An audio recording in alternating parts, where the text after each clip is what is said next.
Esta noche tengo una cita muy especial con un hombre que llegó a Buenos Aires desde Canadá. Él vino a contarme el secreto, pero el secreto lo quiero compartir con todos ustedes.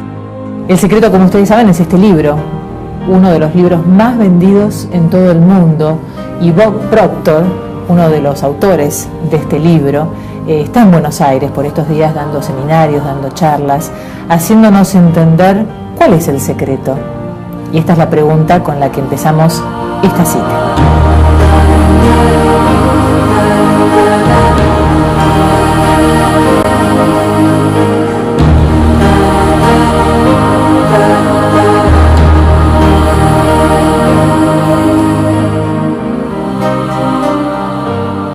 Me pasó lo que le pasa a tanta gente, ¿no? Cuando este libro, El secreto, llegó a mis manos y cuando tuve la posibilidad de ver el documental, entendí muchas cosas. Y la primera pregunta tiene que ver con este gran interrogante que yo tenía y que supongo que mucha gente debe tener. Uno a veces piensa que presiente las cosas que le van a pasar y luego le pasan. Pero en realidad, ¿será que uno presiente lo que le va a pasar? Usted me puede dar seguramente más explicaciones acerca de este gran interrogante, Bob. Creo que son todas esas cosas. Creo que a veces pensamos o sentimos que va a pasar algo. Hay la precognición, que es ver el futuro. Uno es intuitivo y uno es intuitivo y nuestra mente intuitiva nos dice cosas. Está captando las vibraciones y las entiende.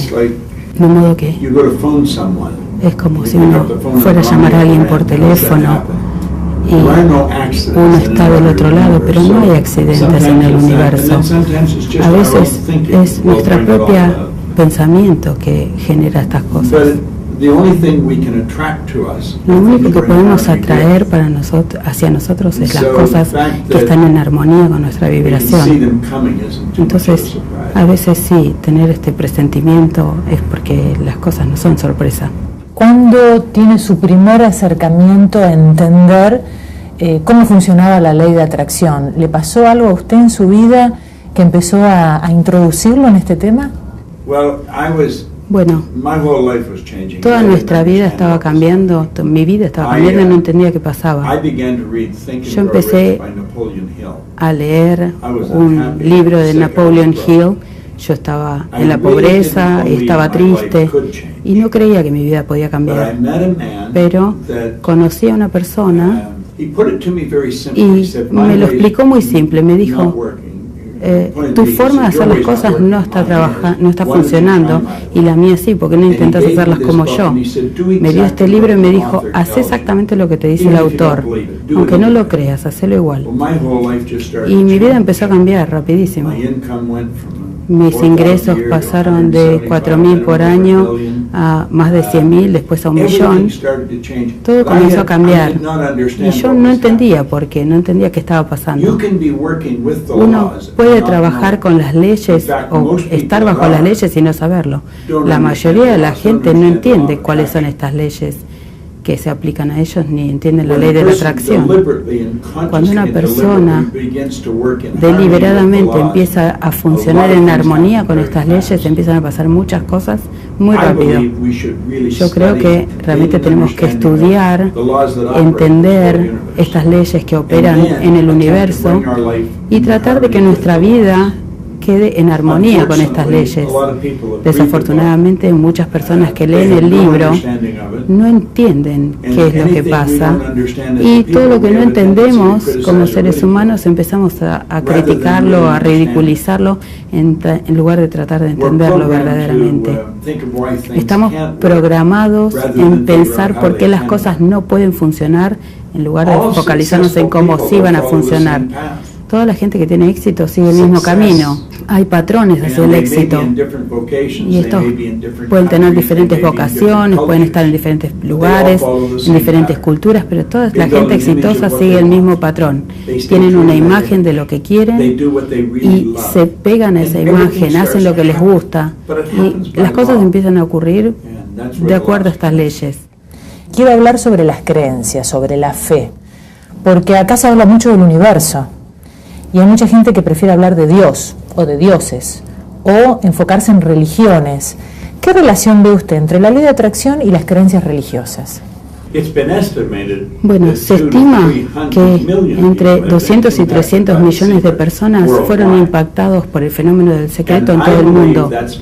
Yo creo que esto es porque la gente genuinamente quiere mejorar su vida. Somos seres espirituales y el espíritu está siempre en constante expansión.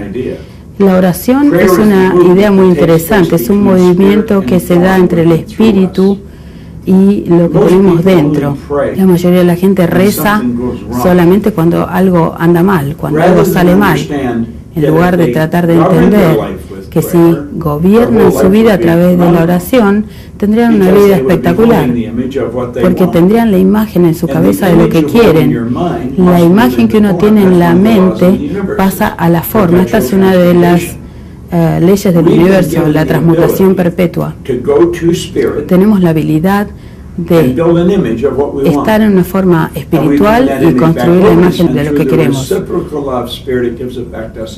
El espíritu nos permite que esto tenga el cuerpo de la forma física. Es un proceso magnífico, pero desafortunadamente la mayoría de la gente no tiene conciencia de esto. Libros como El Secreto ayudan a las personas a darse cuenta de esto y le da esperanza a mucha gente de que hay una forma mejor. Pero de alguna manera la fe no se pone en el afuera, como en una divinidad, sino que la fe se pone en uno mismo, se centra el deseo y el poder de la mente en conseguir lo que quiere. Es un punto muy interesante lo que están mencionando. Hace muchos años, un profesor en la Universidad de Duke dijo que el poder más grande de toda la creación está en el poder interno del hombre. Muchas veces la gente me dice, Dios es el poder más importante. Sí, es el poder importante de la creación, pero la mente es la creación de Dios, justamente como creador. Si estudiamos la ciencia o la religión, nos enseñan que hay toda una evolución del cambio, que nada se crea ni nada se destruye. Todo ya existe, lo que hay que hacer es tener conciencia de esto. Entonces empezamos a trabajar desde adentro y nos vamos a dar cuenta de que hay algo muy poderoso que tenemos dentro. Lo que tenemos que hacer, yo creo, es entender cuál es la relación que tenemos con el espíritu y empezar a vivirla. Somos seres creativos. Nosotros fuimos construidos de manera que podemos crear. Todas las demás criaturas del universo están a gusto con su entorno, pero nosotros somos la única criatura que está desorientada dentro de su entorno, porque somos creadores, porque tenemos la capacidad de crear nuestro propio entorno. Yo creo que el problema más grande que dijo Albert Schweitzer hace muchos años es que los hombres no piensan. Pensamos que la actividad mental es el pensamiento, pero no siempre. Tenemos mucha información que nos entra por los sentidos, pero tenemos que usar nuestras percepciones y facultades, la intuición, la imaginación, la razón, la memoria. Y esto lo podemos desarrollar y así podemos trabajar de adentro hacia afuera y no al revés. Y así podemos construir el mundo que querramos. En el libro se habla mucho de espiritualidad, pero también se habla de prosperidad. ¿Cómo se compatibiliza lo espiritual con las finanzas? Bueno, la riqueza es vista como algo malo, pero no es mala la riqueza. Hay gente mala. El dinero hace más el bien que el mal, y todo el dinero del mundo está disponible, pero hay que ganárselo. La religión nos enseña que como servidores podemos hacer el bien con el dinero. El dinero se usa para dos cosas, para la comodidad, y cuanto más cómodo uno está, más puede ser creativo. Y lo segundo es dar servicios más allá de la presencia personal de uno. Uno no quiere ser pobre, uno quiere ser un buen ejemplo. Y yo creo que, por ejemplo, en mi propio caso, yo quiero tener más dinero porque quiero hacer lo que hago a una escala mayor, quiero enriquecer a más gente. El dinero es un sirviente, pero como amo es tremendo, es malísimo. El problema con el dinero es que, como todo lo demás, no lo entendemos. No nos enseñan cómo ganar dinero en la escuela. Por lo tanto, el sistema educativo no nos da herramientas para ganar dinero. Hay gente que puede ser un genio en su coeficiente intelectual y son pobres. Creo que el concepto de la prosperidad en El Secreto tiene que ver con promover la idea de que podemos vivir una vida muy próspera, y el hecho de que haya mucha gente que no vive de esta manera no nos tiene que detener. De hecho, nos tendría que impulsar aún más. Creo que tenemos una responsabilidad de ayudar a la gente a entender cómo vivir mejor, cómo hacer que le vaya mejor. Y esto está ocurriendo. ¿Cuándo sintió esa necesidad de transmitir este secreto que le puede hacer tan bien y hacer tan feliz a tanta gente, si lo puede aplicar y le puede dar buenos resultados? Más o menos en 1968, mi propia vida cambió en el 61. Y fue una metamorfosis enorme que se produjo, pero yo no entendí qué pasaba. No me quedé contento con ganar. Yo empecé a ganar hasta $1 millón por año sin tener educación formal y sin tener experiencia.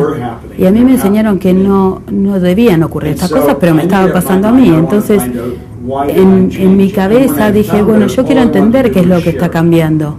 Y una vez que me enteré, yo quería compartirlo con todo el mundo, quería contarles a todos.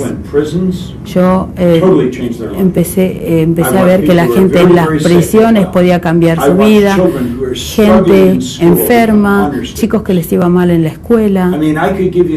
Yo puedo darte ejemplos de gente que pudo cambiar su vida, y hace 40 años que estoy trabajando en esto. Pero cuando yo descubrí por qué yo había podido cambiar, quería contárselo a todos. Porque si yo podía hacerlo, todos lo podían hacer.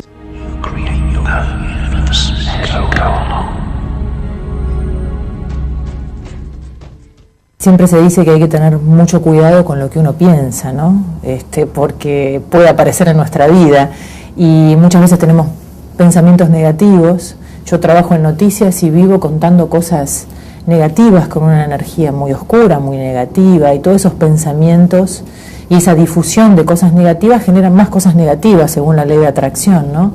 Tendríamos que entender que tenemos que tener una mirada y una visión y una manera de pensar y sentir mucho más optimista, más positiva, más amorosa, ¿no? hacia el resto de la gente que nos rodea. Este sería un pensamiento importante, ¿no?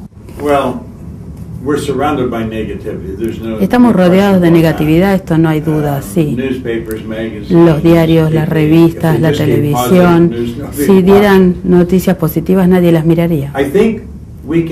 Creo que podemos preocuparnos conscientemente por las cosas, podemos estar rodeados de negatividad mientras que no la internalicemos. Tenemos que tener la habilidad en nuestra mente consciente de rechazar la información, no involucrarnos emocionalmente. Si uno se involucra emocionalmente, entonces eso empieza a controlarnos a nosotros. Creo que cuando estamos en un entorno, por ejemplo, nos metemos en un entorno y nos damos cuenta que hay negatividad a nuestro alrededor, podemos decidir que esto no nos afecte, y uno protege sus propias emociones. Puede ser objetivo. Es como tipear o conducir un auto, uno puede hacerlo muy bien. Yo creo que uno puede estar en un entorno negativo sin ser negativo. Yo me capacité y me entrené para esto. Si la gente se quiere quejar de lo que le va mal, lo puede hacer. Tiene el derecho a quejarse de lo malo, pero yo no quiero involucrarme en estas conversaciones. Entonces, cuando escucho esto, entiendo lo que me están diciendo, pero no compro esa idea, no me involucro con la negatividad. Hay una palabra clave que es enfocarse. ¿no?, que se repite muchas veces en el libro, estar bien enfocado, y qué difícil es enfocarse en las cosas que uno quiere y no distraerse con otras, ¿no? Y qué cómodo es a veces no enfocarse y decir, bueno, voy a dejar que las cosas fluyan naturalmente. Y si uno deja fluir y no se enfoca, no llega al objetivo. ¿Enfocarse es la clave? Todo el mundo tiene la capacidad de focalizarse. Todo el mundo se puede focalizar, pero pocos ejercen esa capacidad de focalizarse. Voy a distraerme. Napoleon Hill dijo que una persona educada no es una persona que tenga una abundancia de conocimientos. Una persona educada es alguien que está tan desarrollado en las facultades de su mente que pueden adquirir lo que quieren o sus equivalentes sin violar los derechos de los otros. La mayoría de la gente no sabe cuáles son las facultades de su mente. Hice un seminario hace unos años para 2000 chicos y no sabían cuáles eran estas facultades porque no nos las enseñan en la escuela. Nos enseñan a vivir de lo que vemos con nuestros sentidos, de lo que percibimos. Hablamos de la percepción, la voluntad, la razón, la memoria y la intuición. La facultad mental que nos da la capacidad de focalizarnos es la voluntad. Tenemos una idea que la vemos en la pantalla de nuestra mente y podemos obstruir todas las distracciones. Siempre recomiendo cuando estoy enseñando cómo utilizar esto, poner un puntito en la pared que estamos mirando y focalizar, enfocarnos en ese punto. Si la mente se quiere distraer, vamos a volver a ese punto, o encender una vela y quedarnos centrados en esa llama. Entonces, cuando uno se concentra en algo, no va a dejar otras cosas que lo distraigan, y tenemos que tener una idea entonces en nuestra mente y bloquear todas las distracciones. Si estamos tras de algo que amamos, no es difícil enfocarse. Y siempre tendríamos que ir tras cosas que amamos. Tenemos que hacer lo que amamos hacer, pasar nuestro tiempo haciendo lo que amamos. El foco, que tiene que ver con la voluntad, es la capacidad de concentrarse. Y cuando nos concentramos, utilizar toda nuestra energía. Pensar en el sentimiento es una palabra que inventamos para hablar de la conciencia de la vibración. Si yo me paro atrás tuyo y te miro fijamente, vas a sentir que te estoy mirando, te vas a dar vuelta, ¿no? Vas a ver que te estoy mirando. Mirar fijamente tiene que ver con concentrarse. Cuando nos concentramos, estamos mandando una carga mucho más potente de energía. Y entonces vamos a sentir, el sentimiento es la concientización de la vibración. Lo que tenemos que hacer es entrenar a nuestra mente para que tenga una imagen, y cuando hacemos esto, vamos a lograr algo que es muy importante, que es la habilidad de enfocarse. Es algo que yo lo hago muy bien, pero no es por accidente, yo me entrené para esto. Y hace una gran diferencia, me da grandes dividendos. Muchísimas gracias por esta cita con nosotros, muchas gracias por compartir el secreto también con nosotros. Una cita diferente con Bob Proctor, el coautor de El Secreto, el libro más vendido en todo el mundo, y un regalito para usted, un buen vino argentino. La gente de Baco Club le envía este presente para que lo tome aquí en Buenos Aires. Muchísimas gracias. Un gusto haberlo conocido. Esta cita.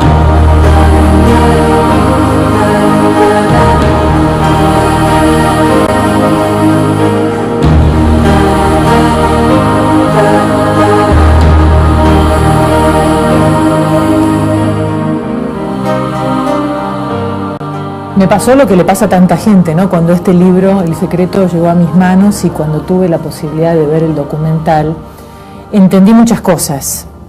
Y la primera pregunta tiene que ver con este gran interrogante que vamos a traer para nosotros, hacia nosotros, es las cosas que están en armonía con nuestra vibración. Entonces, a veces sí, tener este presentimiento es porque las cosas no son sorpresa. ¿Cuándo tiene su primer acercamiento a entender cómo funcionaba la ley de atracción? ¿Le pasó algo a usted en su vida que empezó a introducirlo en este tema?